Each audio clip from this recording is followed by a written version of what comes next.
მოგესალმებით. აბა, დღეს შევაჭრეთ რაღაცა ჯახი გაქვს მოწყობილი, განსაკუთრებული. ერთმანეთს ფეიხუას და კივის. შეიძლება ცოტა ისე უსწავლოთ, თუმცა ზოგადად ყველამ კარგად ვიცით, რომ როგორც ფეიხუა, ასევე კივის არის ძალიან სასარგებლო თავისი თვისებებით. შენ ყავს შენი ფავორიტი? ვერ ვიტყოდი ამ შემთხვევაში ორივე. მე ვიცი რომ ფეიხუა გულისთვის არის კარგი. ასე გამიგია, მართალია? აი, ზუსტად მაგას დაეთმობა დღევანდელი საიმედო რეკომენდაცია. დღეს შევაჯიბრებთ ერთმანეთს და რა თქმა უნდა, ყველა ხილი და ბოსტნეული სასარგებლოა თავისი მინერალებით, ვიტამინებით და ასე შემდეგ, მაგრამ სულ არის ხოლმე დავა. ის ჯობია თუ ყველას აქვს თავისი, აი, ვაშლი ჯობია ყველას, ის უკეთესია. გამომდინარე იქიდან რომ ამ ორი პროდუქტის სეზონია, ამიტომ გადავწყვიტე რომ ეს ორი პროდუქტი შევაჯიბრო ერთმანეთს. კივი და ფეიხუა. იმისთვის რომ შევაჯიბრო, რა თქმა უნდა ვიცოდეთ მათი შემადგენლობა, თუმცა შემადგენლობის გაგებამდე ტრადიციულად მე შეგახსენებთ რომ საიმედო რეკომენდაციას წარმოგვიდგენს აჰავა. აჰავა არის მინერალებით მდიდარი კოსმეტიკა ისრაელიდან, რომელიც გვთავაზობს სახის თმის და სხეულის მოვლის საშუალებებს როგორც ქალებისთვის, ასევე მამაკაცებისთვის და აჰავა ხელმისაწვდომია ავერსის საფთიაქო ქსელში. რაც შეეხება კივის და ფეიხუას შემადგენლობას დავიწყოთ განხილვა ვიტამინებით, რომელი უფრო მდიდარია ვიტამინებით და აი ამდენი ეკრანზე წარმოგიდგენთ, აი ამდენი ვიტამინია მათში. გამოვყოფდი მაინც C ვიტამინს. C ვიტამინი როდესაც გესმით, რომელი პროდუქტი გახსენდება პორტოხალი. კი ბატონო, როგორც წესი არის ხოლმე ცნობილი, რომ ძალიან მდიდარია ციტრუსები, ლიმონი და პორტოხალი. კი, ასეც არის, მაგრამ ჩვენ ერთჯერზე მაგალითად ვერ შევჭამთ იმ რაოდენობის ლიმონს, 40 მგ-ია დაახლოებით ლიმონში და ვერ შევჭამთ ფიზიკურად 1-2 ნაჭერი შეიძლება შევჭამოთ. სამაგერად შეგვიძლია ვჭამოთ ბევრი კივი და ფეიხუა. ამ თვალსაზრისით ორივეში საკმაოდ დიდი რაოდენობით C ვიტამინია, მაგრამ მაინც გამოვყოფდი კივის და რატომ? კივი ერთ ცალ კივიში, ანუ 100 გრამ კივიში არის იმდენი C ვიტამინი, რამდენიც ჩვენ სადღეღამისო დღიური ნორმა, სადღეღამისო ნორმა. ანუ თუ სხვას არაფერს არ მივირთმევთ, ერთი კივით შეგვიძლია ეს ვიტამინი მივიღოთ. სხვა ვიტამინების უფრო მეტი არის კივიში, ვიდრე ფეიხუაში, თუმცა მაინც არ გამოვყავი დიდი სხვაობა არ არის, გამოვყავი მხოლოდ K ვიტამინი, რომელიც საერთოდ არ არის ფეიხუაში და საკმაოდ ბევრია, 40-55 მიკროგრამი არის კივიში. ამიტომ მე მაინც ვფიქრობ, რომ ვიტამინების თვალსაზრისით, რა თქმა უნდა, ფეიხუაც ძალიან მდიდარია, მაგრამ თუ ამ ორ პროდუქტს შევარარებთ, რა თქმა უნდა, კივის აქვს. მეც კივის ავირჩევდი ამ იმის მიხედვით. მინერალებსაც გადავხედოთ. სამეგრელოშია უფრო ისე და პოპულარული და გადავხედოთ მინერალებს და ისეთი ერთი მინერალია ფეიხუაში, რომელიც ახლა დააბალანსებს ამ.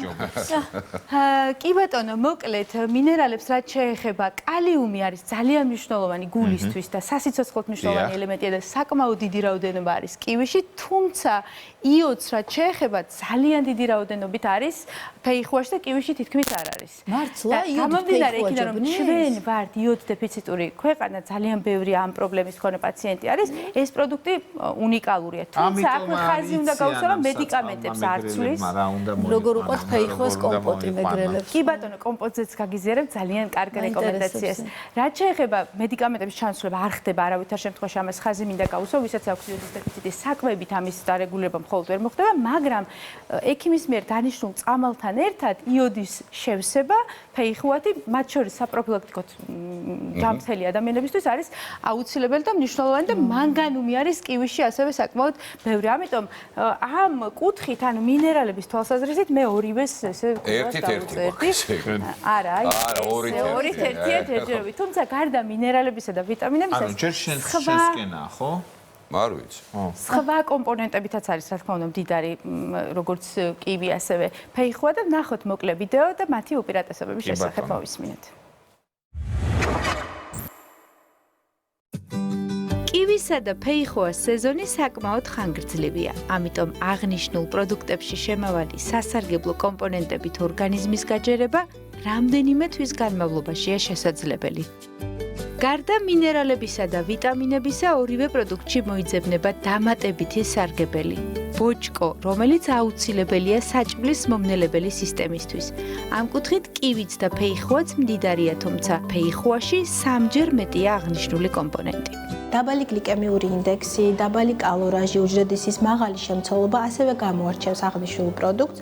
სიმსუქნესთან, ჭარბწონასთან ბრძოლაში რაც გვეხმარება შაქრიანი დიაბეტის მქონე პაციენტებში, რომ დავარეგულიროთ შაქრისადმი გაძლიერებული მოთხოვნილება, ტოლვა. დაბალკალორიულია კივიც. ფეიხუასთან შედარებით მასში კიდევ უფრო ნაკლები შაქარია, ამიტომ დიაბეტიანი პაციენტებისთვის კიდევ უფრო ნაკლებ საფრთხეს წარმოადგენს.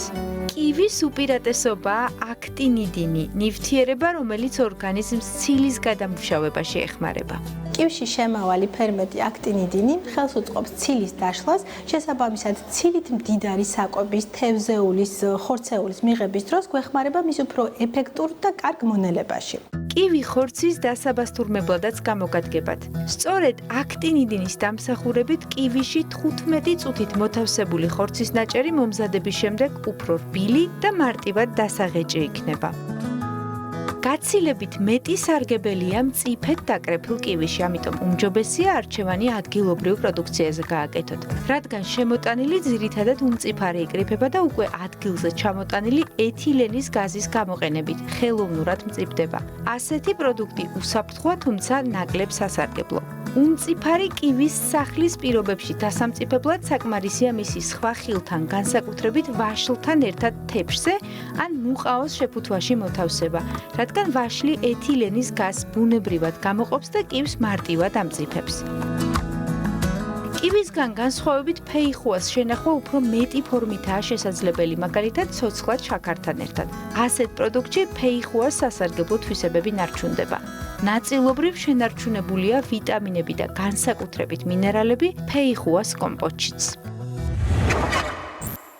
მიუხედავად იმისა, რომ ვიტამინების და მინერალებიც ნარჩუნდება როგორც კომპოტში, ასევე კიდევ უფრო მეტი ეს გატარებულ შაქართან ერთად, ეს უნდა იყოს დესერტი და არავითარ შემთხვევაში სასარგებლო თვალსაზრისით არ უნდა მივიღოთ, იმიტომ რომ იმდენი შაქარია ამ პროდუქტში, რომ უკვე შაქარი იმ სარგებელს, რა თქმა უნდა, ფარავს. რაც შეეხება გემოს, ვფიქრობ, რომ ორივე გემრიელია. რაც შეეხება დანარჩენ სარგებელს, რომელზეც ექიმა ისაუბრა, ვფიქრობ, რომ ორივეს ბოჭკო, ორივეში საკმაოდ დიდი რაოდენობით არის და ფასი არის ამ პროდუქტის, ანუ ფეიხუას უპირატესობა, ცოტა უფრო საგრძნობლად, ცოტა არა, საგრძნობლად უფრო იაფიღეს, ამიტომ რაღაცნაირად თუ შევაჯამებთ, ორივე პროდუქტი, რა თქმა უნდა, არის ძალიან კარგი, აუცილებელი, ცოტათი უფრო მეტი უპირატესობა აქვს კივს და სანამ სეზონია ორივე შეგიძლიათ. სანამ ბლენდერი არსებობს, ორივე ჩავყაროთ, დავაბლენდეროთ და ორივე მივიღოთ ერთად. ძალიან საინტერესო. ეს არის ჩემი დასკვნა. დაბლენდერება არ არის აუცილებელი, ისედაც შეგვიძლია. ისეც ახლა რა, ესე თუ დააგრძელეთ ხო ასეთი შედარებები ძალიან სარგებლიანია და უფრო კონკრეტულად გვიანება სასარგებლო. პასტორმა რო იქნებოდა არ მეგონა კივი მოკლედ ხო? დიდი მადლობა მარიამ დინარაძე, შემდეგ პარასკევამდე მემშვიდობებით. სიგრძელობა